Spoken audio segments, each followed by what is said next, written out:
Huwag mong hahabulin ng pera kasi madadapa ka. Nung bago pa lang ako nagnenegosyo, habol ako ng habol sa pera. Kasi eto yung business ko nun, eh, apartment pa lang. Habol ako ng habol sa pera, kasi ayokong mababakante yung mga unit ko.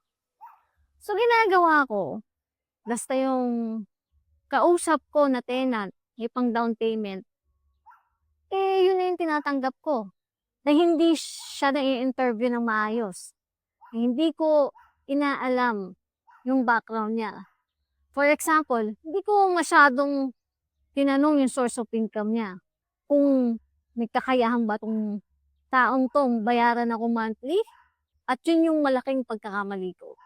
Kasi dahil hindi ko nga natanong yung pinakaimportanteng bagay na yun, which is yung source of income nila, ang nangyari, mahusay lang sila magbayad after 3 months, wala na, delay na.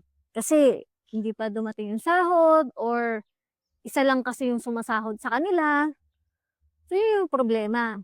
Kasi nagmadali akong tumanggap ng tenant. Natutunan ko, hindi ako habol ng habol sa pera.